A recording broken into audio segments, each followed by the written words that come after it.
Поред последните податоци на Државниот завод за статистика, кои ги најдовме на нивниот сајт, се од 2013 година, таму покажува дека за цели 6% се зголемил бројот на разводите таа година. Вкупно имало околу 14.000 разводи. Најкритична група според статистика од 35 до 39 години старост.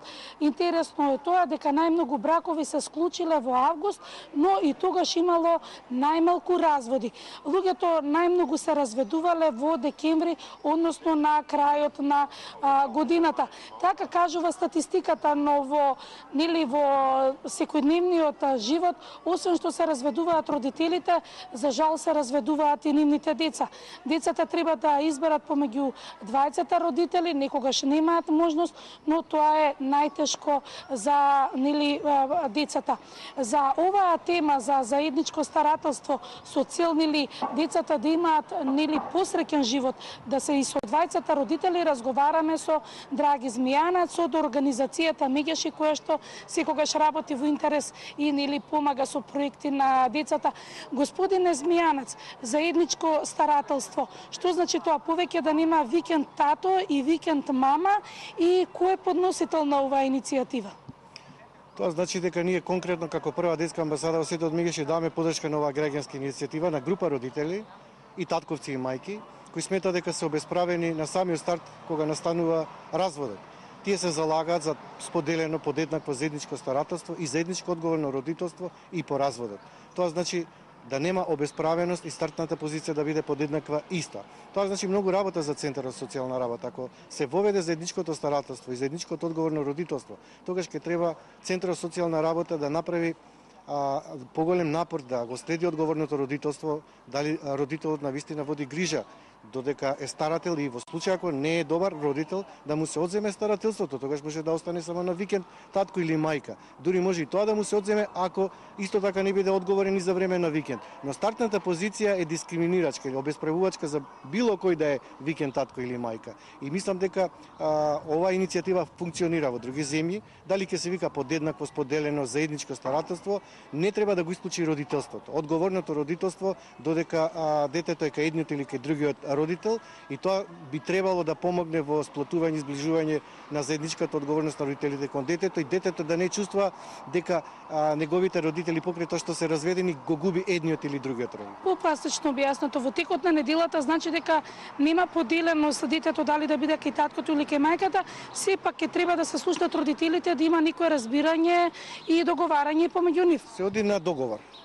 Разбрани луѓе се договарат. Во случај ако има проблем, тогаш треба Центарот за социјална работа да процени дали тоа физички 15 дена ќе биде кај едниот или кај другиот, или на пример подолго време кај едниот. Но не треба да биде исклучен вториот родител како старател да има право на квалитетна, добра комуникација со своето дете.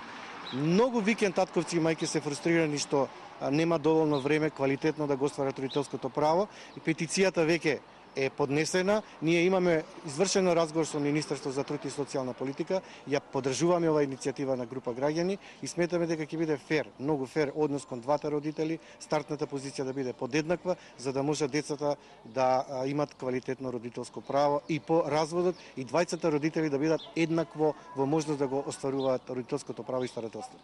Правите редовно истражување, во вашиот тим има психолози и социјални работници. Кои се подискриминирани, мајките или татковците кај нас во Македонија? За жал, ние на нашиот СОС телефон 20.000 дојави, на второ место се бракоразводните постапки и траумите кои децата ги трпат при бракоразводните постапки. Наше убедување дека деца од 6 до 10 години имаат доволна емоционална зрелост да при интервју кажат со кој родител имаат подобра емоционална врска и со кој родител би сакал. Меѓутоа, замислете вие и да се изјаснат со кој родител сака. Самото тоа што едниот родител има поголемо право, односно право на старателство, го невозможува детето да бира и за вториот родител да биде во подеднаква состојба. И кога физички ќе биде едното дете доверено кај еден родител со право на старателство, нормално он има поголемо влијание кон детето и неговото мислење кон другиот родител, и тогаш колку и да се труди викенд татко таткот или мајката има потешкоти да оствари брза квалитетна комуникација бидејќи веќе е во дефицит на време. И сега вие кога ќе дадете можност подеднакво старателство, тоа значи подеднакво време и подеднаква можност. Но тоа не значи дека треба да биде загарантирано еднаш за секогаш. Ви имало случаи кога деца со право на видување биле силувани, злоупотребени, малтретирани. Тоа значи Центарот за социјална работа ќе има дополнителна работа да врши увид за квалитетно стварување на родителско право и правото на старателство или правото на викенд видување. Кои се вашите очекувања и предвидувања? Дали со ова може, например, да настане поголем проблем или да речеме уште подобро да дојде до зближување па и помирување на родителите? Многу е добро што оваа граѓански иницијатива поддржуваат и мајки.